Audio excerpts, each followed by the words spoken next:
खुसूसी इख्तियारात के तहत फ्रांस से फिजा से जमीन पर मार करने वाले हैमर मिसाइल भी खरीद रही है।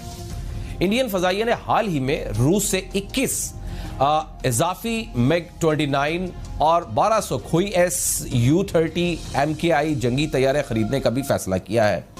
माजी में इंडिया के अस्करी मंसूबे और पॉलिसियां पाकिस्तान के ही गिर्द मरकूज हुआ करती थी। ये पॉलिसी हुआ करती थी, इस अस्करी मंसूबे पॉलिसीज ये सिर्फ पाकिस्तान के इर्द गिर्द घुमा करती थी कि भारत अब बैक वक्त दो मुल्कों पाकिस्तान और चीन से मुआहदराई की तैयारियां कर रहा है। दुनिया के जदीद तरीन लड़ाका जेट्स में शुमार होने वाले 5 जो फ्रेंच जंगी तैयारे हैं, फ्रांसीसी जंगी तैयारे हैं, अपनी फजाइया में शामिल किए हैं।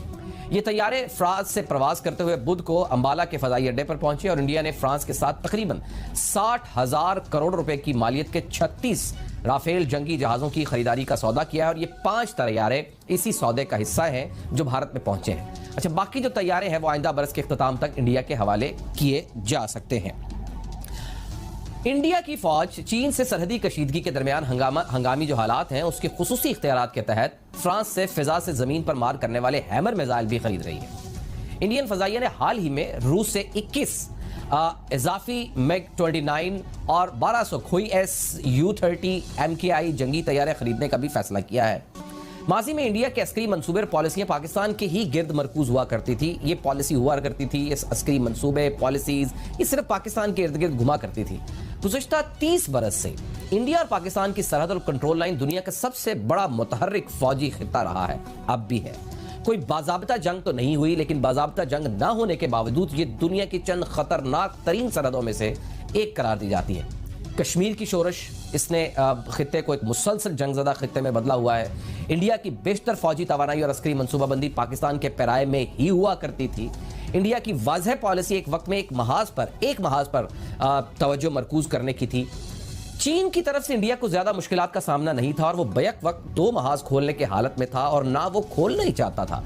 लेकिन अब ये पॉलिसी यकसर तब्दील होती हुई नजर आ रही है। चीन से सरहदी तनाज़े के बावजूद गुज़िश्ता 4 अशरों में दोनों मुल्कों की अफवाज के दरमियान सरहद पर कोई संगीन नौयत का कोई टकराव नहीं हुआ था, लेकिन गुज़िश्ता बरसों में चीन ने इंडिया से अपनी तकरीबन 3,800 किलोमीटर लंबी सरहद पर बड़ी बड़ी शाहराहें तामीर की, हवाई पट्टियां बनाई, हेलीपैड्स बनाए, बड़ी तादाद में फौजियों को रहने के लिए ठिकाने तामीर किए और इसी मुद्दत में चीन का रवैया भी बदलता रहा और वो सरहद पर अपने दावों का इजहार ज्यादा शिद्दत से करने लगा है।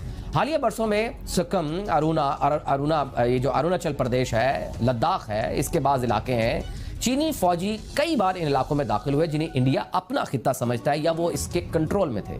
कई इलाकों पर चीनी जो एक्चुअल कंट्रोल लाइन है वो उसको पार करके इंडिया की जमीन पर भी काबिज हुए। सरहद पर चीन के रवैये में बढ़ती हुई सख्ती और चीनी फौजियों के अज़ाइम को महसूस करते हुए इंडिया ने 15 बरस कबल साबिक वज़ीर आज़म मनमोहन सिंह के दौरे इक़्तिदार में इंडिया चीन सरहद पर बड़े पैमाने पर सड़कों, फौजी अड्डों, हवाई पट्टियां वगैरह और ये तामीर करने का काम शुरू किया। सरहदों पर शुरू की गई बेशतर तामीरात अब तकमील के मराहिल में है। इस सारी सूरत हाल में ये सवाल वाज़ेह तौर पर जन्म ले रहा है कि भारत दरअसल अब बैक वक्त पाकिस्तान और चीन दरअसल 2 मुल्कों से महाजराई की तैयारियां कर रहा है। ये सवाल दरअसल अभी एक कशमकश की सूरत हाल में है कि अभी इसके एग्जैक्ट जवाब तो नहीं दिया जा सकता, लेकिन जो फैक्ट्स बताए जा रहे हैं, जिस तरह से उस पट्टी के साथ साथ जो चीन के साथ पट्टी है वहाँ पर जो सड़कें बनाई जा रही हैं, तामीरात हो रही हैं, फौजी अड्डे बन रहे हैं और इसी तरह पाकिस्तान के साथ जो लाइन ऑफ कंट्रोल है वहाँ से पहले से ही कशीदगी है और साथ में जो असला खरीदा जा रहा है पूरी दुनिया से, फिर फ़ज़ाई ताकत को बढ़ाया जा रहा है। इस सूरत हाल के पेश नज़र ये वाज़ेह तौर पर लग रहा है कि भारत अब बैक वक्त 2 मुल्कों पाकिस्तान और चीन से मुआहदराई की तैयारियां कर रहा है। ऐसा ही है। आइए इसके लिए जरा राय लेते हैं, तबसरा करते हैं। माहिर दिफाई और अस्करी अमूर ब्रिगेडियर ज़नफर अली साहब मुझे ज्वाइन कर रहे हैं। मेरे साहब बहुत बहुत शुक्रिया सर आपके वक्त का। कुछ चीता मैंने फैक्ट्स समझाने की कोशिश की अपने नाजरीन को। ये फैक्ट्स क्या वाकई हमें ये समझाते हैं कि दरअसल अब भारत ने ये प्लान कर लिया है कि अब हमारे 2 हरीफ हैं इस वक्त खित्ते में, एक चीन है, उसके साथ हमारा हम इसके खिलाफ महाजराई हमें करनी पड़ेगी और पाकिस्तान तो पहले से मौजूद है। क्या ये दुरुस्त है सर? बहुत बहुत शुक्रिया मुर्तज़ा सर। इस पे कमेंट करने से पहले एक छोटी सी बात कहूँगा। आपने फरमाया अपने इंट्रोडक्शन में कि भारत बहुत सारे हथियार जमा कर रहा है। रफाल उसने ले लिया, रशिया से उसकी डील साइन हुई है, अमेरिका उसकी अपना बड़ी पुरानी डिफेंस डील। तमाम हथियार के बावजूद अगर आप इसी दौर में, जिस दौर में हम आज रह रहे हैं, इसमें आप देखें तो अमेरिका से बड़ी तो सुपर पावर और मिलिट्री माइट किसी के पास है नहीं। अभी भी इस वक्त भी टेक्नोलॉजिकली भी अगर तो चाइना मैच कर रहा है, लेकिन अमेरिका की इतनी मिलिट्री माइट होने के बावजूद आप वियतनाम में अमेरिका का असर देख ले, और अभी वियतनाम से निकलते हैं तो अफगानिस्तान में उनका असर देख ले क्या हुआ। बिल्कुल सही कह रहे हैं। तो ये सिर्फ हथियारों की पॉन्डरेंस नहीं होती जो किसी भी नतीजे पे पहुंचने के लिए जंग में जरूरी होती है, 100% बल्कि इस हथियारों के साथ साथ एक बड़ी रियलिस्टिक और जो ग्राउंड रियलिटी से मैच करती हुई जो स्ट्रैटेजी है और जो आपकी जो अपना प्लान्स है उनका होना बहुत जरूरी है। बिल्कुल सही, एग्री। अब जैसे आपका जो कोर क्वेश्चन था वो बुनियादी तौर पे ये रिलेट कर रहा था कि इंडिया जो इतने हथियार खरीद रहा है, पहले तो वो पाकिस्तान सेंट्रिक था, आज भी पाकिस्तान सेंट्रिक है।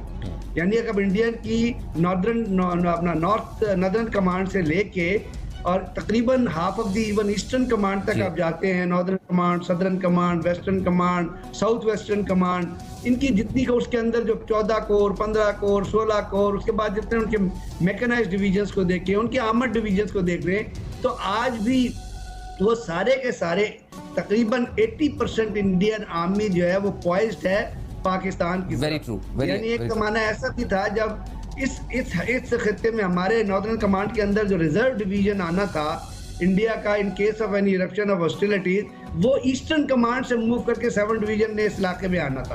अब तो खैर वो बड़े अर्से पहले जब इंसर्जेंसी शुरू की तो आ गया, फिर उन्होंने जब लद्दाख वो अपना मामला हुआ सियाचिन और उसका मामला हुआ तो उन्होंने वहाँ पे एक और कमांड रेस कर ली लद्दाख में, जिसको अभी चाइना ने न्यूट्रलाइज किया है। तो इंडिया उस वक्त अब जो हालात डेवलप हो रहे हैं उसमें चाइना ने जो कुछ अभी किया उसमें हम बहुत बहस कर रहे हैं, उसकी हम डिटेल में नहीं जाएंगे, लेकिन चाइनीज ने वो जो एक सांतजू वाली जो डिक्टम थी ना, जो उनकी एक सेइंग प्रोवर्ब है कि winning the war without firing a bullet, तो वो चाइनीज ने कर दिखाया।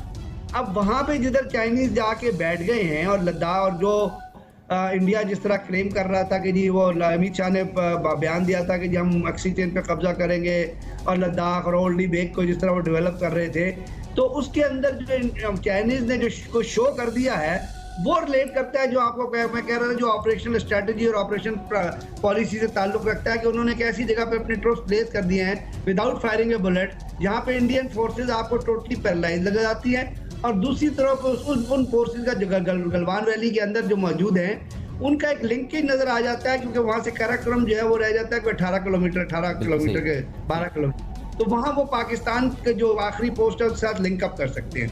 अभी साफ जाहिर है जिस तरह डायनामिक्स चेंज हो रही हैं, चाइना मिलिटरीली उसने असर्ट तो किया है अपना इंडिया के खिलाफ, लेकिन वो कोई कॉन्फ्रंट्रेशन पिक करने के मूड में नहीं है। मतलब कॉन्फ्रंट्रेशन इसलिए नहीं हो सकती कि दुनिया में अब देखिए ना, एक चाइनीज इस वक्त जो है वो सिर्फ एशिया पैसिफिक नहीं बल्कि वो साउथ एशियन रीजन स्कार की तरफ भी, और वो कहते हैं ना ग्रेटर मिडिल ईस्ट रीजन जो है वहां तक वो जा रहे हैं। एक तरफ से रशिया अपने आप को असर्ट कर रहा है इस वक्त, आपको यूएस जो है ना, और आपने देखा इस इलाके में सिर्फ चाइनीज नहीं, नेपाल ने क्या कहा, भूटान ने कहा, आज भी मतलब कल भी अपना मिजोरम में चंडल जगह है वहां पे आसाम राइफल्स के 4 लोगों को मार दिया है वो मिजोज ने, और 8 जो है वो जख्मी हैं, तो वहां भी एक मिजोरम